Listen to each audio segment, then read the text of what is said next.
Okay guys, welcome back na naman sa aking YouTube channel. No? So ngayon pag-uusapan natin itong free to play to earn na Nightcross. Sa ngayon, 1 taon na siya guys. Pangalawa, kung kumikita pa ba sa game na to? Kasi marami nag-ask dyan sa comment section. Pangatlo, maganda ba bang mag-start as free to play player? Pang-apat, paano ba ang mechanics ng palduhan dito? So lahat yan sasagutin ko sa video na to, kaya makinig mga bossing, no? So una-una, syempre Nightcross, meron niyang character, merong archer. So, yung sa akin is Twin Sword. May bagong character ngayon, yung Rapier. Okay? So, paano ba ang mechanics nito kapag naglaro ka? So, meron naman tayong guide dyan, guys. Part 1, Part 2, Part 3, Part 4. Kasi may bagong server si Nightcross, which is itong bootcamp. So, yung bootcamp, guys, is 27 days na. So, ito yung bootcamp na server. 27 day lang to. So, yung character natin is level 53 na. Kung i-compare ko yan dati sa global o regular server, guys, almost 115 days yan. Yung ganyang progress, ha. Yung level, ha. Pero yung pagdating sa item, kung ito yung item mo dati sa regular server, dati, papalo siya ng 1 million plus. Hindi lang, guys. Sobrang mahal niyan. Pero dito is libre lang sa bootcamp. Kaya mabilis ang progress. Imagine 27 day versus 115 days. Okay, so ito is nakaka-farm na rin ng diamond na pampalduhan. Yan, kita nyo naman, 14 hours ago, 1 day ago, yan, kita nyo, araw-araw nakakapulot siya ng diamond. Ay, para sa naman yung diamond, Kuya Bugs, para sa mga bagong player. Yan nga yung source ng pwede kang pumaldo. So, balik tayo dun sa ating character. Pinakita ko lang yung bootcamp, guys. Nagla-live tayo niyan everyday. Pwede nyo akong panoorin kung may mga tanong kayo, no? Lalo sa mga bagong player. So, i-guide ko kayo as free to play na pure na hindi mo kailangan tumalpak at pwede kang umabot sa ganitong state. Kaso ito is for 1 year na, guys. 1 taon na kasi yung character ko. So, madali na yung palduhan dito. So, ngayon pag-usapan natin, paano ba kumita dito sa game? So, dito sa game, pwede kang magbenta ng mga item katulad nito na pwedeng maging source ng diamond mo. Kasi yung diamond, guys, yan yung magiging palduhan mo. Hindi mo kailangan maghanap ng player dito dahil ito is NFT. So, buy a token ang palduhan. Ayan, nakakapulot tayo nito nung isang araw, yan, 2 days ago, yan, pwede kang magbenta ng mga item, katulad nito, yan, kita nyo naman, may diamond siya everyday, ayan, no, nung 4th day, 5th day, so 6th day, ayan, 5th day lang, tapos 6th, 7th day, ayan, kita nyo naman, na bawat araw, guys, kumikita yan ng diamond, ayan, kita nyo naman, 427, so napupulot yan sa field kung saan ako nagpo-farm. So, parang ano siya, passive income na kapag ini-EFK mo yan sa mga high level. Gaya ng sabi ko nga sa inyo, malakas na kasi yung character for 1 year. Pero pwede maging ganyan yung character nyo kapag naglaro na kayo agad ngayon sa bootcamp. Okay? So, daan na tayo paano pumaldo sa game na to. So, dahil may diamond, guys, pwede kang bumili ng mga token. Token is, maraming uri ng token dito, guys. May alloy, may essence. So, pwede mo yung bilhin sa market. Halimbawa, ang common kasi sa akin, ang suggest ko, itong Morion. Kasi itong Morion parang piso yan eh. Kailangan ng lahat. Okay, pag walang piso, walang sandan, di ba? Di makabuo na yung sandan kung walang piso. So, ayan, ipapurchase mo lang siya sa, pwede mong bili. Ayan, limbawa, ito, may 3,960 diamond ka. Limbawa, naka-farm ka. Limbawa, ito, 386 diamond. Kailangan mo lang ng 10 pirasong Morion. Limbawa, ito. Yan, 10 piraso para magkaroon ka ng isang token. So, bali 120 dayas. So, Kuya Bugs, magkano naman yun? Kung sakasakali. Ito, tatanungin ko. Ayan, sasagutin ko yung tanong nyo, guys. So, punta tayo sa site para kayo ay nag-guide na agad kung magkano ang presyo ng isang token. So, ayan. So, punta tayo, guys. Ayan nga pala, guys. Ang Nightcross is merong 228k na online player, guys. Kasama na yung mga bot na naasar yung iba sa bot. No? Mahinang klaseng mga player na galit sa mga bot. Pangalawa, ito, Mir 4, may 214k na player pa rin sila. Kahit 3 years na siya. So, naglalaro pa rin ako ng Mir 4 kasi nga palduhan pa rin dyan. Buy extra or goldings, guys. So, ibang topic na yun, guys. So, yan, pinakita ko lang yung player ng bawat game natin na nilalaro. Under WeMade or WeMix Play. So, ngayon, tingnan natin yung presyo ng Mori na sinasabi ko. So, ngayon, punta tayo sa Crowdot.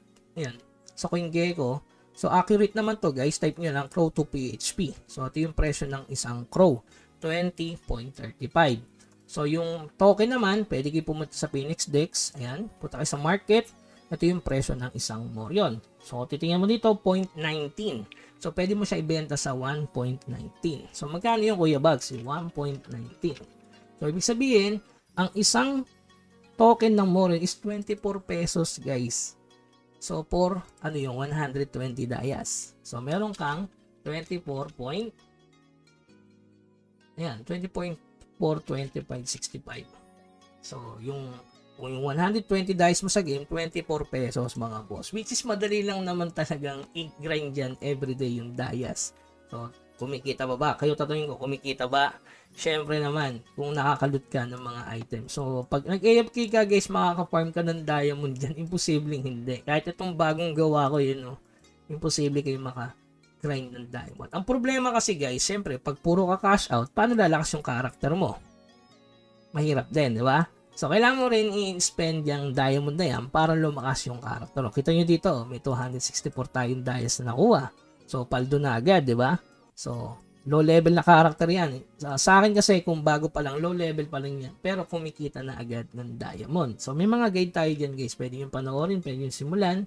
Pwede kayong makinig sa live natin kung paano ba yung gagawin. So, may mga guide tayo dyan at walkthrough. So, ayan. Kung makikita nyo dito, meron tayong 123 Morion. So, yan. So, magkano yan, Kuya Bugs? So, multiply mo lang, syempre.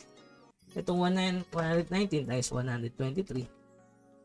Yan, 123. Bang, 146. So, pwede mo i-post dito. Yan. So, 2,978 pesos. So, tanong ko sa inyo, kumikita ba sa game? Syempre, token lang yan, guys. Hindi ko gumastos dyan. Free-to-play player. Sa ngayon kasi, guys, sa lahat ng game na lumalabas, ito lang talaga yung the best under WeMade. Kasi nga, ang tagal, long run talaga sila guys. Mere 4, 3 years, ito 1 year na, pero may value pa yung token. Diba?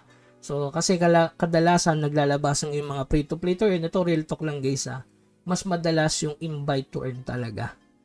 The more na marami ka may invite, mas papaldo ka, lalo na kung gagastos yung may invite mo. Kahit sabihin nilang free-to-play kadalasan, ay, kailangan mong bumili nito para mas mabilis yung grind. Dito guys, kung ano yung grind mo, sa'yo yan. Wala akong cut dyan. Kasi nga, wala namang invite links dito. Maglalaro ka lang. Okay? So, ito, para sa akin, ito yung pinaka the best free to play to earn na hindi mo kailangan maglabas ng kahit anong pera dito. Ang problema lang, kapano ka maglaro as free to play. Kasi, diba, marami naglalabasin. Ang hirap kasi laruin itong larong to Hindi kaya ng mga free to play. Sila yun guys. Alam ko sa sarili nyo, kaya nyo yan. Basta meron kayong tamang guide lang.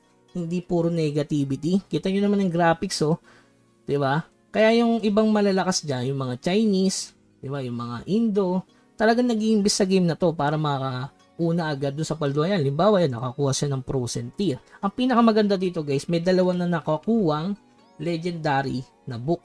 So, balita yan kasi dito, pag community, may nakapulot ng libro. So, yung libro na yun, guys, ito. Halimbawa, sample yan. Yung presyo niyan, guys. Halimbawa, AFK ka dyan sa mapang yan. Which is, kaya ko na mag-AFK dyan, guys, no? Nandito lang sa low level kasi may event. So, kapag nakapulot ka niyan, matik. Halimbawa, busy ka sa work. Naka-AFK lang to at di na PK.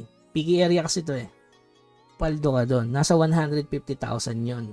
Yung mga ganong legendaries skill book. Kala kasi ni iba na sa boss hunting lang siya makukuha. So, sa AFK, may chance kang makakuha. The more na maraming kang karakter na malalakas, ito na nga, ginagawa ko na guys, the more chance na possible na makakuha ka ng mga ganong jackpot. Pero, sabihin natin, once is a blue moon lang yun. Pero, sinasabi ko lang dito, may chance. Okay. Tsaka huwag ka lang din naasa doon. Siyempre, doon sa mga kahit paputyo-putyo lang na katulad nito. Kung target mo is kumita. Pero sa totoo lang guys, sa umpisa, dapat pusuan mo yung game. Okay? So regarding paano i-cash out yan, ang ano ko lang dito is magkano yung value. Yung cash out, meron naman ng content yan, Morion to BitGet. Pwede mo siyang i-cash out sa BitGet. Gagawin mo muna siyang Wemix. Okay? Dito, gagawin mo siyang Wemix. Once na naging Wemix, pwede mo na i-send niya sa BitGet, KuCoin, MEX, basta supported ng Wemix. So, pwede mo na siyang i-spot trading, Wemix to PHP. Tapos, yun. Pwede ka mag P2P na sa USDT to PHP. So, ganun lang siya. Madali lang naman yan, basta alam mo yung crypto. So, ayan. Tumataas yung presyo ng bawat token. Yan, halimbawa, ito, Essence, napupulot yan sa field. Kapag malakas, kapag nasa upper floor ka ng World Dungeon. Pero, huwag tayo dyan tumingin. Kadalasan kasi kapag free-to-play ka, guys, be consistent, no? Dapat matyaga ka din. Okay, so yun lamang guys, keep grinding. Huwag kalimutan mag-subscribe sa ating channel kung nakatulong tong video na to. Hanggang sa muli, paalam.